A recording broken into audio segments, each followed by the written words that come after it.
ଚିକିତ୍ସା ଅବହେଳାରୁ ଯୁବକଙ୍କ ମୃତ୍ୟୁ, ହସ୍ପିଟାଲ ପରିସରରେ ଉତ୍ତେଜନା, ରାସ୍ତାରୋକ।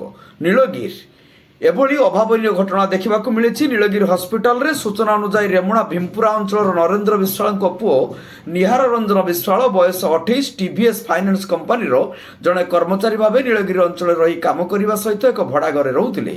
ବୁଧବାର ରାତି ପ୍ରାୟ 3ଟା ସମୟରେ ଛାତିରେ ଯନ୍ତ୍ରଣା ଅନୁଭବ କରିବାରୁ ସେହି ରୁମ୍ରେ ରହୁଥିବା ତାଙ୍କର ଜଣେ ସାଙ୍ଗକୁ ହସ୍ପିଟାଲ ନେବା ପାଇଁ କହିଥିଲେ। ସଙ୍ଗେ ସଙ୍ଗେ ତାଙ୍କୁ ନୀଳଗିରି ଉପଖଣ୍ଡ ହସ୍ପିଟାଲ ଅଣାଯାଇ ଚିକିତ୍ସା କରାଯିବା ସହିତ ପରିବାର ଲୋକଙ୍କୁ ଖବର ଦିଆଯାଇଥିଲା।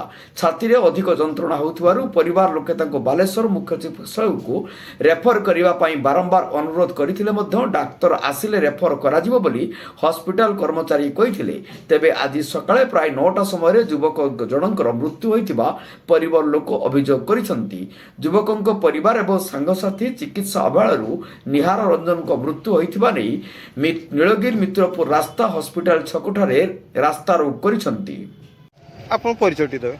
ମୋ ପରିଚୟ ହେଲା, ମୋ ନାଁ ହେଲା ବିଶ୍ୱରଞ୍ଜନ ସ। सी जे पिला जाइछन्ती सी हेला आम दुकान स्टाफ नहीं से फाइनान्स रो थिले निहार रंजन विश्वाल।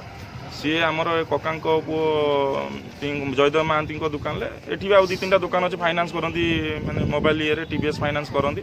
सीटी लोकाली घर ये भड़ार रोले राति 3टार हार्ट माने एक्चुअली छाती पेन गला जहाँकि सी दुकान माने से घर जी थे मेम्बर आनिक एडमिशन कर राति 3टा बेले 3टारू एडमिशन सरी जहाँकि 8:30 बेले डेथ है ये डॉक्टर घोषणा कले जहाँकि सी हार्ट चोक कर डॉक्टर घोषणा कले ये तो एत बड़ मेडिकल डॉक्टर ही ना मु तो जिते भी आसी ये डॉक्टर ही ना डॉक्टर के हार्ट चोक करने पते कहीं गला कथा कहले हार्ट चोक कर मोर कह कथा ये साइकोलॉजी हिसाब रो साइंटिस्ट हिसाब रो ये हार्ट चोक किसी ट्रिटमेंट ही ना जदि ट्रिटमेंट ना ताने एत पते रखिले कौन राति 3टारू सकाଳେ 8टा 8:30 पते रोगी केमिति रहिला जदि हार्ट जड़े रोगी सकाଳେ पते सांग मान सहित भलसे कथा हो कौन मो छाती टे पेन कर मोर कहला तुम रेफर करार एटी मेडिकल कर्तृपक्ष तरफ किसी भी ये साहाय्य ना किसी भी ये सहानुभूति ना जहाँकि आमको न्याय मिलू जे मोर कहया कथा हार्ट प्रॉब्लम अच्छी ये जदि बा किसी शुणीते पाइले डॉक्टर जानी पारे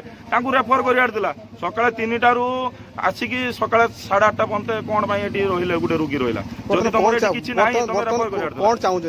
आम न्याय चाहूचे एटी कर्तृपक्ष एटी माने मेडिकल कर्तृपक्ष किसी साहाय्य ना डॉक्टर ये ना मु सरकार को निवेदन करने एत बड़ मेडिकल डॉक्टर क्या से गोटे डॉक्टर से 2टा डॉक्टर मुझे देखुँ मो छुआ देखुँ 38 वर्ष मोर है आगुरी तो बहुत लोग अच्छे बहुत कथा कह डॉक्टर ना ना एत बड़ मेडिकल है कौन डॉक्टर ना कौन राति डॉक्टर ना दिन डॉक्टर ना जो सार आसी ना आम समय युवक जनकर मृत्यु होइतिबा परिवार लोक अभियोग करिसंती। युवकଙ୍କ परिवार एवं सांगसाथी चिकित्सा अबहेलारू निहार रंजनଙ୍କ मृत्यु होइतिबा नै नीलगिरी मित्रपुर रास्ता हॉस्पिटल छकଠାରେ रास्तारोक करिसंती।